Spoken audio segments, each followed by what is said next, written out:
उसको लेकर कल मेरे द्वारा मीटिंग का आयोजन किया गया, शहर का भ्रमण किया गया।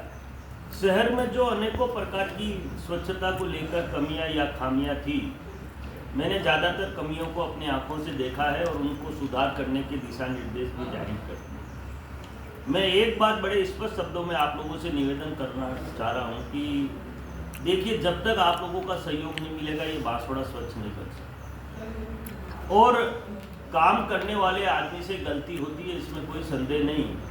और हमने हर जगह मीडिया के साथियों से इतनी अपील जरूर की कि स्वच्छता का लाभ देश के हर एक व्यक्ति को मिलना चाहिए और मिलता भी है। मैं ये कहूँ कि स्वच्छता केवल और केवल जनप्रतिनिधि या शहरवासियों के लिए आवश्यक है, नहीं। गरीब हो चाहे अमीर हो, नेता हो चाहे अधिकारी हो, छोटा है या बड़ा हो, स्वच्छता की अपनी एक तासीर है। गंदगी में पाए जाने वाले कीटाणुओं से मक्खी मच्छर जो पैदा होते हैं, उससे मलेरिया, टाइफाइड, डेंगू, बुखार जैसी बीमारियां होती हैं और देश का बहुत सारा पैसे बचने के लिए खर्च होता है। आज अगर मैं भारत सरकार और राजस्थान सरकार की बात करूं तो कितना 1000 करोड़ रुपया स्वच्छता और बीमारी पे खर्च हो रहा है, ये बहुत चिंतनीय विषय है। और स्वच्छता को लेकर हम कैसे धरातल पर उतारें, मैं आप लोगों से अपील करता हूं कि मैं आपको अपील ही नहीं, पूरा विश्वास दिलाने के लिए मैंने आमंत्रित किया है आप लोगों को कि आने वाले 15 दिनों के अंदर अंदर इस बांसवाड़ा को स्वच्छता की हम उस श्रेणी में लाकर खड़ा कर देंगे जिसकी कल्पना मैं ये मानता हूं कि शहरवासियों ने नहीं की। मैंने जो मापदंडों पे काम करने के निर्देश जारी किए, क्योंकि माननीय न्यायालय ने मुझ पर विश्वास किया है।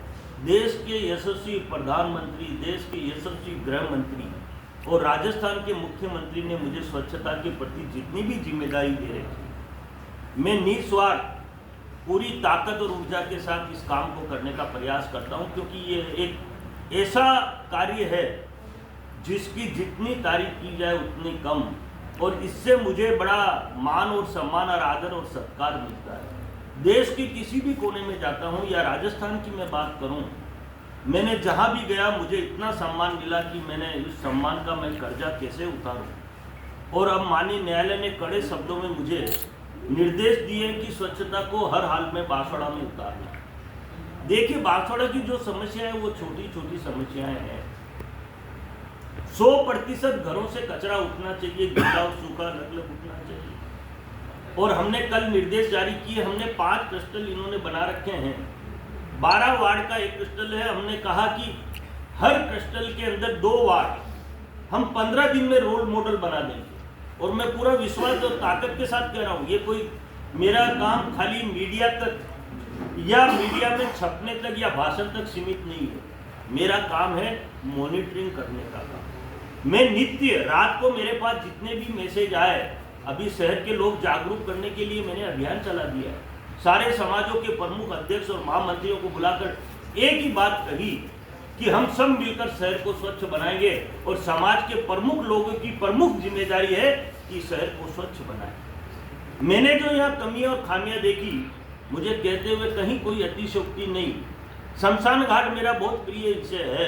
मैं शमशान घाट गया, शमशान घाट अच्छा था, साफ सुथरा था, लेकिन उसके प्रवेश द्वार पर झाड़ियाँ लगी। मैं कचरा यार्ड में गया, मुझे कहते हुए बड़ा अफसोस है कि कचरा उड़कर बहती हुई पानी के अंदर कचरा जा रहा है।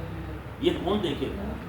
सड़कों पर जानवर घूम रहे हैं, 100% लोगों के घरों से कचरा नहीं उठ रहा है। गीला और सूखा अलग अलग उठना चाहिए, मिक्स कचरा उठ रहा है।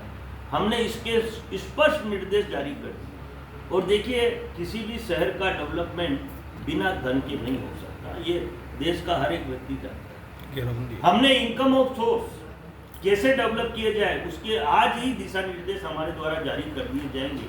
जितना भी एरिया जो नगर परिषद का बढ़ाया गया है, उस सारे नगर की जितनी भी जमीनें, जैसे 20 बीघा जमीन अभी कोई खाली कराई है अतिक्रमण से, वो नगर परिषद को तत्काल हैंडओवर की जाए। उसमें प्लानिंग करके, उसकी नीलामी करके उस पैसे से शहर का विकास किया जाए। ये निर्देश हम जिला प्रशासन को दे चुके हैं और दे भी देंगे दोबारा भी। और माननीय न्यायालय को भी निर्देशित करेंगे कि न्यायालय उनको निर्देशित करे कि बिना धन के शहर स्वच्छ नहीं बन सकता। और शहर के चौराहे आप देख रहे हैं, शहर में परिवर्तन आया है। मैं देख रहा हूँ मेरे पास जितने भी काम शहर में चल रहे हैं स्वच्छता को लेकर, मैंने सभी अधिकारी और कर्मचारी को कहा है कि एक ग्रुप बनाकर मुझे उसमें जोड़े, और उन्होंने मुझे जोड़ दिया। और कल रात से जितनी भी प्रतिक्रिया हुई है, नाइट स्वीपिंग हमारा मुख्य कार्य, रात्रि को हम कॉमर्शियल एरिया बिल्कुल चकाचक कर देंगे। जो पार्किंग के अंदर नॉन पार्किंग जोन में गाड़ियां खड़ी करेगा उनके खिलाफ हम कार्रवाई करेंगे, उनकी गाड़ियां जब्त करेंगे। और एक सबसे बड़ी परेशानी जो मैंने इस शहर में देखी है, मुझे कहते हुए भी अफसोस होता है और मन ऐसा करता है कि ऐसा क्यों नहीं किया इन्होंने, इसको सुधारा क्यों नहीं। जितने भी खाली प्लॉट पड़े हुए हैं वो गंदगी के अड्डे बन गए, और लोग उम्मीद करते हैं कि नगर परिषद का कर्मचारी उन प्लॉटों को साफ करे। पैसा तो कमाए प्लॉट वाला और नगर परिषद उनके प्लॉटों को साफ करे, ये कौन सा कानून नियम है। हमने कहा है कि 3 दिन का अल्टीमेटम नोटिस दे दो, शहर के जो भी प्लॉट खाली पड़े हैं जिसमें गंदगी के अड्डे बन गए हैं, संबंधित व्यक्ति उस प्लॉट को साफ करे, अन्यथा उस पर भारी दंड राशि वसूल करो, और दंड से भी नहीं माने तो उन प्लॉटों को सीज करो, नीलाम करो, क्योंकि शहर को स्वच्छ बनाने की जिम्मेदारी नगर परिषद के अधिकारी और कर्मचारियों की है।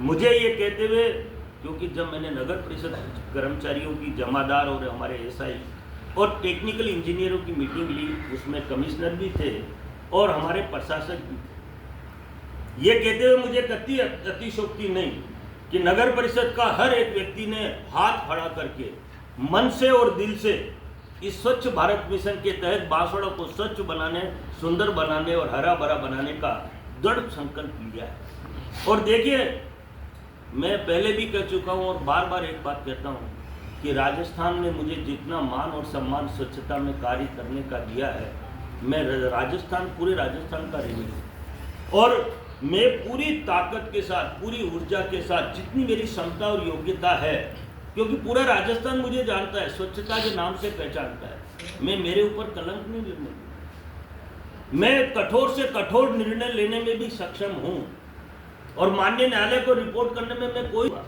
और माननीय न्यायालय कार्रवाई नहीं करे ऐसा मैं नहीं मानता।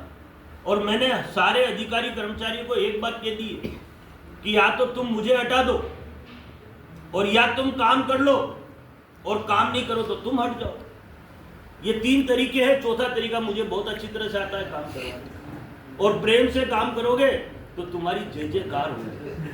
आज डूंगरपुर शहर का वासी जब पूरे देश में या दुनिया में कहीं जाता है तो वो स्वच्छता के नाम से पहचाना जाता है, लोगों के सीने चौड़े हो जाते हैं। और देखिए, मुझ जैसे साधारण और छोटे से व्यक्ति का देश का यशस्वी प्रधानमंत्री अगर तारीफ करता है, देश का यशस्वी गृह मंत्री अगर मेरे काम की तारीफ करता है, और राजस्थान का मुख्यमंत्री मेरे काम की तारीफ करता है, इससे बड़ी उपलब्धि तो कोई प्राप्त ही नहीं कर सकता। और मैं स्वच्छता का ब्रांड एम्बेसडर होने के नाते और स्वच्छता का एक पूरे देश के लिए मॉडल प्रस्तुत करने वाला व्यक्ति अगर बांसवाड़ा को स्वच्छ नहीं बना सका तो मैं ये मानूंगा ये मेरा बहुत बड़ा दुख है। मैं आप लोगों से केवल और केवल मात्र एक अपील करता हूँ, आपको कहीं गंदा लगे, आपको कोई सुझाव मन में या दिल में आए, आप मेरे व्हाट्सएप पे, हो सकता है मैं आपका टेलीफोन नहीं उठाऊं, आप दिल से मत लें, आप मुझे मैसेज डाल दें, मैं विश्वास दिलाता हूं कि मैं उस काम को करने के लिए कहीं कोई कमी या खामी नहीं छोड़ूंगा।